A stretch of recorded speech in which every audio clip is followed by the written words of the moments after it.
జనగామ జిల్లా జఫర్గఢ్ మండలంలోని కొనాయిచెలం గ్రామ రెవెన్యూ శివార్లో ఉన్నటువంటి భూమి సర్వే నెంబర్ 161/C/2లో 26 ఎకరాల 22 గుంటల భూమిని ఆక్రమణకు గురైందని సిపిఐ నియోజకవర్గ కార్యదర్శి జువారి రమేష్ ఆరోపించారు. శనివారం రమేష్ మండల కమిటీ ఆధ్వర్యంలో ఆక్రమణకు గురైన భూమిని సందర్శించారు. ఈ సందర్భంగా ఆయన మాట్లాడుతూ మండలంలోని ప్రభుత్వ భూములు అన్యాక్రాంతమవుతున్నా అధికారులు పట్టిపట్టినట్టుగా ఉండడంతో అంతర్యం ఏమిటో అని ప్రశ్నించారు. అధికారుల తీరు సరైంది కాదని అన్నారు. కొనాయిచెలం గ్రామ రెవెన్యూ శివార్లో ఉన్న భూమి గతంలో సిపిఐ పార్టీ ఆధ్వర్యంలో ఎర్రజెండాలు పాతి గుడిసెలు వేయించి భూ పోరాటాలు చేయడం జరిగిందన్నారు. అయితే ఇప్పుడు ఆ ప్రభుత్వ భూమిని రియల్ ఎస్టేట్ వ్యాపారస్తులు ఆక్రమించుకొని కెనాల్ వద్ద కాలువ మట్టిని తీసుకొచ్చి భూమిలో ఉన్న చిన్న చిన్న కుంటలను లెవెల్ చేయడం జరుగుతుందని అన్నారు.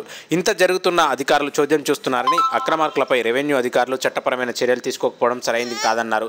రెవెన్యూ అధికారులు అండదండలతోనే రాజకీయ నాయకులు అక్రమదారులు ప్రభుత్వ భూములపై హద్దులను సైతం పెకిలించి ఆక్రమించుకుంటున్నారని అన్నారు. ఈ ప్రభుత్వంలోనైనా పేదలకు ప్రభుత్వ భూమిని అర్హులైన వారికి పంచాలని, అక్రమార్కులపై చర్యలు తీసుకోవాలని డిమాండ్ చేశారు. లేని పక్షంలో పోరాటాలు నిర్వహించి గుడిసెలు వేయించి పేదలకు పంచుతామని కొనాయిచెలం గ్రామ రెవెన్యూ శివారులోని 161/C2 సర్వే నెంబర్లో 26 ఎకరాల 22 గుంటల ప్రభుత్వ భూమి ఉందని చెప్పేసి 2017-2018 సంవత్సరంలో అనేక ఆందోళన పోరాటాలు చేసి గుడిసెలు వేసి ఈ భూమి మీద మరి ప్రభుత్వ భూమి ఎవరు ఆక్రమించినా కూడా చట్టపరమైన చర్యలు తీసుకోబడదని చెప్పేసి ఆనాటి అధికారులు ఇక్కడ బోర్డు కూడా ఏర్పాటు చేయడం జరిగింది.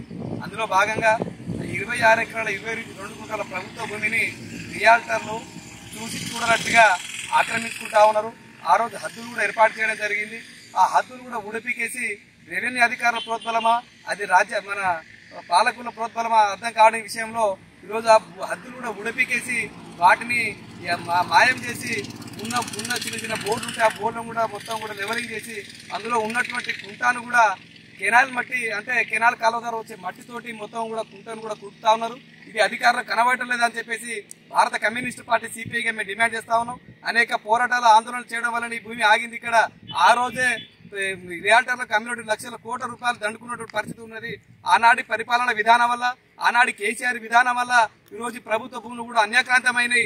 దాన్ని వెలికి తీసింది ఎర్రజెండా పార్టీ వెలికి తీసినా కూడా గుడిసెలు వేయకుండా ఈరోజు ప్రభుత్వ ఆధీనంలో ఉండాలని చెప్పేసి మేము కోరుకున్నప్పటికీ కూడా ఈరోజు ఈ రోడ్డుకు కనబడితే రోడ్డుకు దగ్గర ఉంటే మనం ఏమన్నా లెవెల్ చేస్తే అధికారులు కనబడుతుంది అని చెప్పేసి ఆ రోడ్డుకు దూరంగా చెట్ల మధ్యలో ఉన్నటువంటి చెట్లు సాఫ్ చేసి ఈరోజు హద్దుడబికి మొత్తం కూడా రియాల్టర్లు కబ్జా చేస్తూ ఉన్నారు. ఇది రెవెన్యూ అధికారులు తక్షణమే ఆ కబ్జాలు చేసిన వారిపై చట్టపరమైన చర్యలు తీసుకోవాలని చెప్పేసి మేము డిమాండ్ చేస్తా ఉన్నాం. ఈ రోజు గిరిజనులు గాని, ఇక్కడ కొనాయిచెలం గ్రామస్తులు గాని, దుర్గేతండ గ్రామస్తులు గాని అందరూ కూడా కలిసికట్టుగా ఆ రోజు ఆందోళన పోరాటాల వల్ల ఈ భూమి ఇక్కడ మిగిలింది. దానికి అధికారులు గమనించి ఆ హద్దులు పీకిన వారిపై ఆ భూమి చదును చేసి ఈరోజు ప్రభుత్వ భూమిని అడ్డగోలుగా వారు మొత్తం కబ్జా చేస్తున్న పరిస్థితిలో వారి మీద చట్టపరమైన శిక్షలు వేయాలి. వాళ్ళ మీద కేసులు పెట్టి ఈరోజు ఆ భూములన్నీ కూడా పేదలకు పంచదాని కోసం ప్రభుత్వం కృషి చేయాలని చెప్పేసి ఈ ప్రభుత్వాన్ని మేము కోరుతా ఉన్నాం. లేని పక్షంలో రాష్ట్ర వ్యాప్తంగా కూడా ఇటువంటి ప్రభుత్వ భూములు ఎక్కడైతే అన్యాక్రాంతం అవుతా ఉన్నాయో అన్యాక్రాంతం అవుతున్నటువంటి ప్రభుత్వ భూములలో గుడిసెలు వేసి ఈరోజు మేము కాపాడుతా ఉన్నాం. ఈ భూమిలో కూడా గుడిసెలు వేయడానికి సిద్ధంగా ఉన్నాం అని చెప్పేసి కూడా సిపిఐ పార్టీ గన్పూర్ నియోజకవర్గ కమిటీగా, జఫర్గఢ్ మండల కమిటీగా డిమాండ్ చేస్తా ఉన్నాం.